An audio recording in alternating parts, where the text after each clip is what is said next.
ന്യൂഡൽഹി, ഇന്ത്യയുടെ തലസ്ഥാനം, ലോകത്തെ ഏറ്റവും വലിയ ജനാധിപത്യ രാജ്യത്തിൻ്റെ തലസ്ഥാനം. പക്ഷേ ആ തലസ്ഥാനം കഴിഞ്ഞ ദിവസങ്ങളിൽ സാക്ഷ്യം വഹിച്ചത് നിഷ്ഠൂരമായ നരവേട്ടയുടെ ചിത്രങ്ങളാണ്. ഒരു ദിവസം അത് വിദ്യാർത്ഥികൾക്ക് നേരെ, പിറ്റേന്ന് ഇന്ത്യയിലെ പ്രതിപക്ഷ പ്രസ്ഥാനങ്ങളുടെ നേതാക്കൾക്ക് നേരെ, പ്രതിപക്ഷ നേതാവിനെ പോലും വളരെ മൃഗീയമായി ബലം പ്രയോഗിച്ച് പോലീസ് പിടിച്ചുകൊണ്ടു പോകുന്നത് നമ്മൾ കാണും. MP-മാർ, MLA-മാർ, എന്തിനൊരു മുഖ്യമന്ത്രിയെപ്പോലും. ഇതൊക്കെ ഇന്നലെ നമ്മൾ കണ്ടു. പക്ഷെ അതിനും അപ്പുറത്ത് ഒരു ദിവസം മുമ്പ് നമ്മൾ കണ്ടത് ഈ അടുത്ത കാലഘട്ടത്തിൽ ഇന്ത്യ രാജ്യം കണ്ടതിൽ വെച്ച ഏറ്റവും വലിയ ജനമുന്നേറ്റമാണ്. പ്രതിഷേധത്തിൻ്റെ ശക്തമായ തിരകളടിക്കുന്നത് നമ്മൾ കണ്ടു. അത് CJP ആണ്, കോക്രോച്ച് ജനതാ പാർട്ടി. ഒരു ഇളങ്കാറ്റായി ഇവിടെ പറന്നിറങ്ങിയതാണ് സോഷ്യൽ മീഡിയയിലൂടെ CJP. പക്ഷെ അതൊരു കൊടുങ്കാറ്റായി ന്യൂഡൽഹിയിൽ എല്ലാ അധികാര കോട്ടകളെയും വെല്ലുവിളിച്ചുകൊണ്ട് കടന്നു വന്നു. അവർ പ്രഖ്യാപിച്ച പാർലമെൻറ്റ് മാർച്ച്, ആ പാർലമെൻറ്റ് മാർച്ചിലേക്ക് 5000 ആളുകളെയാണ് അവർ പ്രതീക്ഷിച്ചത്. പക്ഷേ 50,000-ഓളം ആളുകൾ എത്തിയെന്നാണ് റിപ്പോർട്ടുകൾ പറയുന്നത്. എവിടെയാണ് ഇതിൻ്റെ തുടക്കം? വളരെ ഗൗരവതരമായ പ്രശ്നങ്ങൾ ഉയർത്തിക്കൊണ്ടാണ് CJP സമരരംഗത്ത് വന്നത്. അവർ പറഞ്ഞത് നീറ്റ് പരീക്ഷാ ക്രമക്കേടിൻ്റെ ഉത്തരവാദികളായവർ, തുടർന്ന് ഇങ്ങോട്ട് NDA നടത്തിയ മുഴുവൻ പരീക്ഷകളും പരാജയപ്പെട്ടിട്ടും അതിൻ്റെ ഉത്തരവാദിയായ കേന്ദ്രത്തിൻ്റെ വിദ്യാഭ്യാസ മന്ത്രി രാജിവെക്കണം. അവരാവശ്യപ്പെടുന്നു.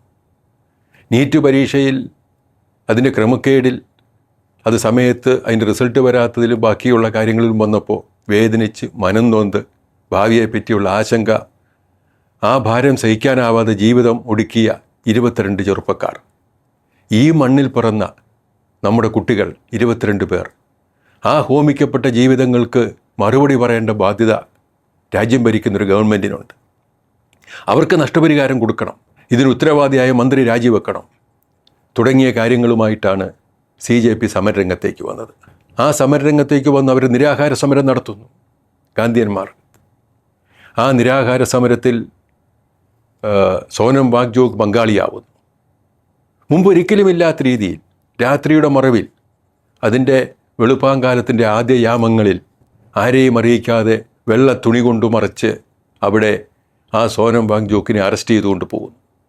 എത്ര വെള്ളത്തുണികൾ കൊണ്ട് നിങ്ങൾക്ക് സത്യത്തെ മറയ്ക്കാൻ കഴിയും? അങ്ങനെ മറിച്ച് ആശുപത്രിയിലേക്ക് കൊണ്ടുപോകുന്നു. കുട്ടികൾ സമരം അവസാനിപ്പിക്കുന്നില്ല, സമരം തുടരുന്നു. അവർ പാർലമെൻറ്റ് മാർച്ച് പ്രഖ്യാപിച്ചു. ആ പാർലമെൻറ്റ് മാർച്ചിലേക്ക് വന്ന വിദ്യാർത്ഥികൾ 5000 പേരെ പ്രതീക്ഷിച്ചെടുത്ത് 50,000 വരണമെങ്കിൽ അതൊരു സംഘാടക ശക്തി കൊണ്ടല്ല, മറിച്ച് അവരുയർത്തുന്ന മുദ്രാവാക്യത്തിൻ്റെ ഓരോ വാക്കും ഇന്ത്യയിലെ യുവത്വത്തിൻ്റെ, ഇന്ത്യൻ വിദ്യാർത്ഥികളുടെ മനസ്സിൽ എത്ര ആഴത്തിൽ പതിഞ്ഞിരിക്കുന്നു എന്നുള്ളത് കൊണ്ടാണ്. കൺമുന്നിൽ സ്വപ്നങ്ങൾ കൊഴിഞ്ഞു വീഴുന്നത് കാണുമ്പോൾ, നാളെയെപ്പറ്റി ഒന്നും തന്നെ സ്വപ്നം കാണാനില്ല എന്നുള്ള യാഥാർത്ഥ്യം തിരിച്ചറിയുമ്പോൾ പ്രതിഷേധത്തിൻ്റെ സ്വരവുമായി കടന്നു വരുന്ന ഇന്ത്യൻ യുവത്വത്തെ നമ്മൾ അവിടെ കണ്ടു. പോലീസ് അതിനിഷ്ഠൂരമായി അവരെ മർദ്ദിച്ചൊതുക്കാൻ ശ്രമിക്കുന്നത് കണ്ടു. ലാത്തി ചാർജ്, ടിയർ ഗ്യാസ്, വീണ്ടും അടി ഒന്നിനു പുറകെ ഒന്നായി കൊള്ളുമ്പോൾ വീണ്ടും വീണ്ടും അടിക്കുമ്പോൾ ആ ചെറുപ്പക്കാരൻ പോലീസിനോട് പറയുന്ന വാചകങ്ങൾ നിങ്ങളും ഞാനും കേട്ടതാണ്. നിങ്ങൾ എത്ര വേണേ അടിച്ചോളൂ, പക്ഷെ ഞങ്ങൾ പിന്നോട്ടില്ല. എത്ര അടി കൊണ്ട്, എത്ര ലാത്തി ചാർജ് കൊണ്ട് നമുക്ക് ഈ പ്രതിഷേധങ്ങളെ തീർക്കാൻ കഴിയും? ഏത് കാലഘട്ടത്തിലാണ് ഭരണകൂടങ്ങൾക്ക് അവരുടെ മർദ്ദനമുറകൾ കൊണ്ട് ജനങ്ങളുടെ പ്രതിഷേധത്തെ അവസാനിപ്പിക്കാൻ കഴിഞ്ഞിട്ടുള്ളത്? ഈ ലോകത്തിൻ്റെ പല കോണുകളിലും ചെറുപ്പക്കാരും വിദ്യാർത്ഥികളും ഇതുപോലെ തോളോട് തോൾ ചേർന്നുകൊണ്ട് സമരരംഗത്തേക്ക് കടന്നു വരുമ്പോൾ ഭരണകൂടങ്ങൾ നിലംപതിക്കുന്നതിന് നമ്മൾ സാക്ഷ്യം വഹിച്ചിട്ടുണ്ട്. ഇവിടുത്തെ പ്രത്യേകത, ഈ കോക്രോച്ച് ജനതാ പാർട്ടി വിദ്യാർത്ഥികളുടെ അവകാശങ്ങളുമായി വരുമ്പോൾ അവരുടെ കയ്യിലുണ്ടായിരുന്നത് ഇന്ത്യൻ ഭരണഘടനയാണ്. അവർ ഉയർത്തിക്കാണിച്ചിരുന്ന ചിത്രം അംബേദ്കറുടേതാണ്.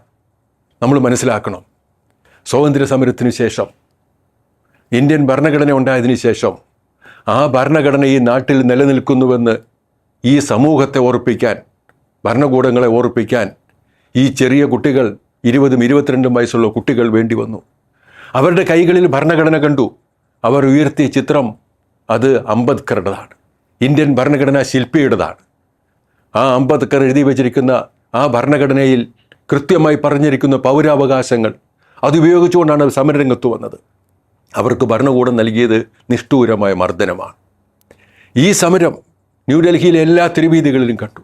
ഈ സമരത്തിൻ്റെ പ്രത്യേകത, ആ സമരമിരിക്കുന്ന വിദ്യാർത്ഥികൾക്ക് ആരെന്നറിയാത്ത ആളുകൾ, എവിടെ നിന്നെല്ലാമോ ആളുകൾ അങ്ങോട്ടേക്ക് പിന്തുണയുമായി എത്തുന്നു മാത്രമല്ല, ആ കുട്ടികൾ അവർ വിശന്നിരിക്കുന്നത് കണ്ടപ്പോൾ മനസ്സലിഞ്ഞ ഇന്ത്യയിലെ മുഴുവൻ മനുഷ്യരും ഓരോ ഭാഗത്തു നിന്നായി അവർക്ക് ഭക്ഷണപ്പൊതികൾ എത്തിക്കാൻ അതിനുള്ള ഏർപ്പാടുകൾ ചെയ്യുന്നത് കാണുന്നു.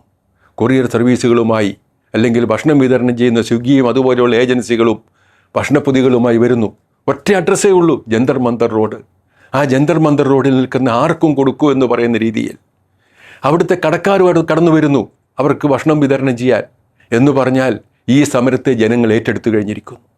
ഒരു സമരത്തെ ജനങ്ങൾ ഏറ്റെടുത്താൽ, അവരുടെ ഹൃദയങ്ങളിലേക്ക് അതിനെ ആവഹിച്ചാൽ, അവരുടെ ഹൃദയങ്ങൾ പൊട്ടുമാറുച്ചത്തിൽ അവരുടെ മുദ്രാവാക്യങ്ങൾ ഉയർന്നാൽ, അവരുടെ ഹൃദയം നിറഞ്ഞത്തിൻ്റെ ആഴങ്ങളിൽ നിന്ന് ഉയർന്നു വരുന്ന പ്രതിഷേധത്തിൻ്റെ സ്വരത്തിൽ ഇന്ത്യയുടെ അന്തരീക്ഷം നിറഞ്ഞാൽ അതിനോട് ചേർത്ത് നിൽക്കാൻ ആർക്കും കഴിയില്ല. ഭരണകൂടങ്ങളുടെ താൽക്കാലികമായ അധികാരത്തിൻ്റെ ശക്തി ഉപയോഗിച്ചുകൊണ്ട്, ഗർവുപയോഗിച്ചുകൊണ്ട് അവരെ മർദ്ദിക്കാനും അവരെ തല്ലി ഒതുക്കാനും കഴിയും. സ്വാഭാവികമാണ്. പോലീസിൻ്റെ വേഷമിട്ട് ഗുണ്ടകളെ അവിടെ കണ്ടു. BJPയുടെ ഗുണ്ടകൾ പോലീസ് വേഷമിട്ട് ഈ പാവപ്പെട്ട വിദ്യാർത്ഥികളെ മർദ്ദിച്ചൊതുക്കുന്നത് കണ്ടു. ചരിത്രത്തെ ഇതുപോലെ വിസ്മരിക്കുന്ന ഒരു ഭരണകൂടം ഇന്ത്യയിൽ വേറെ ഉണ്ടാവില്ല എന്ന് നമുക്കറിയാം. ഈ സമരത്തെപ്പറ്റി ലോകത്തെ മുഴുവൻ മാധ്യമങ്ങളും വളരെ കൃത്യമായി ഇന്ത്യൻ പ്രധാനമന്ത്രിയുടെ ചിരിക്കുന്ന മുഖത്തിന് പിന്നിൽ ഒളിഞ്ഞിരിക്കുന്ന ഗൂഢാലോചനയുടെ ആഴങ്ങളെപ്പറ്റി ആ പത്രങ്ങളൊക്കെയും, അത് ഗാർഡിയൻ ആവട്ടെ, ന്യൂയോർക്ക് ടൈംസ് ആവട്ടെ, BBC ആവട്ടെ, ഈ മാധ്യമങ്ങളൊക്കെയും കൃത്യമായി പറയുന്നു. ഈ സുന്ദരമായ ചിത്രത്തിനു മുന്നിൽ, ഈ കോട്ടും സൂട്ടും അണിഞ്ഞ ഈ മാന്യനെന്ന് പുറത്തു കാണിക്കുന്ന ഈ മനുഷ്യൻ്റെ പിന്നിൽ ജനാധിപത്യ ബോധമല്ല, ഒരു ഏകാധിപതിയുടെ ദുഷ്ടലാക്കോട് കൂടിയിട്ടുള്ള ശക്തി കൊണ്ട്, ബലം കൊണ്ട്, ബലപ്രയോഗം കൊണ്ട് ജനവികാരത്തെ ഒതുക്കാൻ ശ്രമിക്കുന്ന ഒരു ഏകാധിപതിയുടെ സ്വരമാണ്, ചിത്രമാണ് ഈ സുന്ദരമായ ചിത്രത്തിന് പുറകിൽ ഒളിച്ചിരിക്കുന്നതെന്ന് വിവിധമായ മാധ്യമങ്ങൾ, ലോകത്തിലെ വിവിധങ്ങളായ മാധ്യമങ്ങൾ പറയുന്നത് നമ്മൾ കാണുന്നു. എന്താണ് ഇവിടെ സംഭവിക്കുന്നത്? ഇവിടെ ഒരു ജനതയുടെ ഉയർത്തെഴുന്നേൽപ്പിൻ്റെ സ്വരമാണ് നമ്മൾ കേൾക്കുന്നത്. ആ സമരരംഗത്തെ ഇടതുപക്ഷ പ്രസ്ഥാനങ്ങൾ നേരത്തെ തൊട്ട് നിലനിൽക്കുന്നുണ്ട്.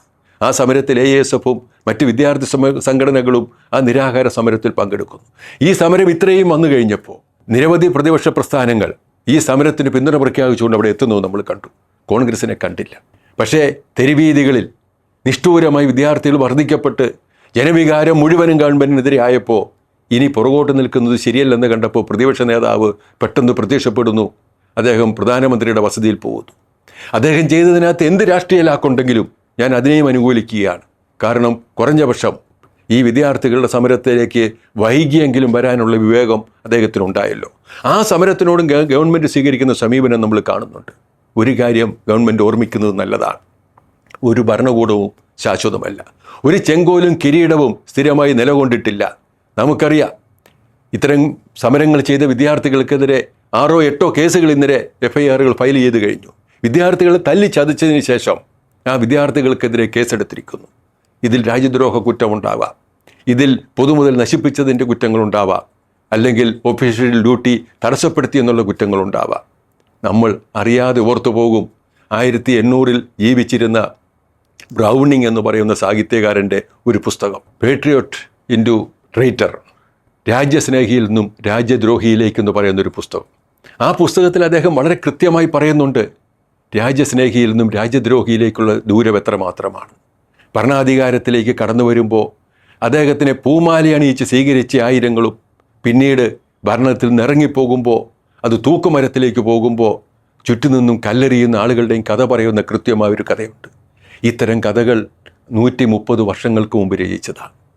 ആ കഥയിൽ പറയുന്നത് പോലെ തന്നെ ചരിത്രവും കാലവും ഓർപ്പിക്കാൻ ആഗ്രഹിക്കുന്നുണ്ടാവും. അധികാര കസേരകളും ചെങ്കോലും കിരീടവും ആർക്കും സ്ഥിരമായിട്ടുള്ളതല്ല. സ്വാതന്ത്ര്യത്തിനു വേണ്ടി, ജനാധിപത്യ അവകാശങ്ങൾക്ക് വേണ്ടി, പൗരാവകാശങ്ങൾക്ക് വേണ്ടി, മാനുഷിക മൂല്യങ്ങൾക്ക് വേണ്ടി നിലകൊള്ളുന്ന, അതിനുവേണ്ടി ഉയർത്തപ്പെടുന്ന മുറവിളികൾ, അതിനെ തല്ലിച്ചതച്ച് അവസാനിപ്പിക്കാമെന്ന് ആര് കരുതിയാലും അവർ വിഡ്ഢികളുടെ സ്വർഗത്തിലാണ്. ഇന്ത്യ ഇത്തരം പോരാട്ടങ്ങൾ നേരത്തെയും കണ്ടിട്ടുള്ളതാണ്. ഒരിക്കലും അസ്തമിക്കാത്ത സാമ്രാജ്യങ്ങളെ പരാജയപ്പെടുത്തി വിട്ടിട്ടുള്ളതാണ്. ഒരു കാലത്തും പരാജയപ്പെടുന്നവർ കരുതിയിരുന്ന രാഷ്ട്രീയ പ്രസ്ഥാനങ്ങളെ പരാജയപ്പെടുത്തിയിട്ടുള്ളതാണ്. ഇന്ത്യയുടെ ചരിത്രത്തിൽ ഭരണാധികാരികൾ മാറുന്നതും മറിയുന്നതും നിരവധി തവണ സാക്ഷ്യം വഹിച്ചിട്ടുണ്ട്. ന്യൂഡൽഹിയിൽ അതിൻ്റെ മണിനാദം മുഴങ്ങി കേട്ടുകൊണ്ടേയിരിക്കുന്നു. ഇവിടെ ഒരു പതനത്തിൻ്റെ ആരംഭം ആരംഭിക്കുന്നു. എത്ര ഉയരങ്ങളിലേക്ക് പോയോ അത്ര തന്നെ ആഴങ്ങളിലേക്ക് വീഴും ആ പതനത്തിൽ എന്ന് ചരിത്രം കാണിച്ചു കൊടുത്തിട്ടുണ്ട്. ഇന്ത്യയിൽ മാറ്റത്തിൻ്റെ മാറ്റൊലി മുഴങ്ങിക്കഴിഞ്ഞിരിക്കുന്നു. അതൊന്ന് തുടങ്ങി വെക്കാൻ രാഷ്ട്രീയത്തിൽ നിന്ന് വ്യത്യസ്തമായൊരു പ്രസ്ഥാനം വേണ്ടി വന്നു ജനങ്ങളുടെ അംഗീകാരം വാങ്ങിയെടുക്കാൻ എന്നുള്ളതിൽ നമുക്ക് ചിലപ്പോൾ അത്ഭുതം തോന്നുന്നുണ്ടാവും. പക്ഷേ ചില സമയങ്ങളിൽ നിമിത്തങ്ങളായി തീരുന്നതാണ്. ഇന്ന് അതിനോടൊപ്പം മുഴുവൻ പ്രതിപക്ഷ പ്രസ്ഥാനങ്ങളും വന്നിരിക്കുന്നു. ഒരു കാര്യം ഭരണകൂടങ്ങൾ ഓർമ്മിക്കുന്നത് നല്ലത്. ഇന്നല്ലെങ്കിൽ നാളെ, ഇന്ന് ആർക്കൊക്കെ എതിരെ നിങ്ങൾ രാജ്യദ്രോഹി എന്ന് പറഞ്ഞോ അതേ ആളുകൾ നിങ്ങളെ രാജ്യദ്രോഹി എന്ന് പറയുന്ന കുറ്റപ്പെടുത്തുന്നൊരു കാലമുണ്ടാവും. ചെറുപ്പക്കാരൻ്റെ മുദ്രാവാക്യങ്ങൾക്ക് ശക്തി ഉണ്ടാവുന്നൊരു കാലമുണ്ടാവും. അതിൽ യാഥാർത്ഥ്യങ്ങൾ ഉണ്ടാവുന്ന കാര്യങ്ങളുണ്ടാവും. ആ സ്വപ്നങ്ങൾ ചിറക് വിടർത്തി നൃത്തമാടുന്ന കാലമുണ്ടാവും. അത്തരമൊരു കാലത്തിലേക്ക് ഇന്ത്യ കുതിക്കുകയാണ്. അതിന് ശക്തി പകരുന്നത് ചെറുപ്പക്കാരനാണ്. ചോരയും നീരുമുള്ള ചെറുപ്പക്കാരൻ, കലാലയങ്ങളിലുള്ള ചെറുപ്പക്കാരൻ, നാളെയെപ്പറ്റി കൃത്യമായി ബോധ്യമുള്ള ചെറുപ്പക്കാരൻ. ആ ചെറുപ്പക്കാരന് ഇന്ത്യൻ ഭരണഘടനയുടെ മുഴുവൻ മൂല്യങ്ങളെയും ആവഹിക്കാൻ കഴിഞ്ഞിരിക്കുന്നു എന്നുള്ളതും അംബേദ്കറെ പോലെയുള്ള ഭരണഘടനാ ശില്പികളെ പറ്റി അവർ ഓർമ്മിക്കുന്നു എന്നുള്ളതും നാളെയെപ്പറ്റി നമുക്ക് പ്രതീക്ഷ നൽകുന്നതാണ്. കാരണം നമ്മുടെ ജനത, നമ്മുടെ ജനാധിപത്യം ഒരിക്കലും പരാജയപ്പെടത്തില്ല. ഈ രാജ്യത്തിൻ്റെ മണ്ണിൽ, ഈ ആകാശത്തിന് കീഴിൽ, ഈ ഭൂമിക്ക് മേലെ ഇന്ത്യ എന്നും ഉയർന്നു നിൽക്കും. ആ ഉയർച്ചയിലേക്കാണ്, അത്തരമൊരു മുന്നേറ്റത്തിലേക്കാണ് ഈ ചെറുപ്പക്കാർ നടന്നെടുക്കുന്നത്.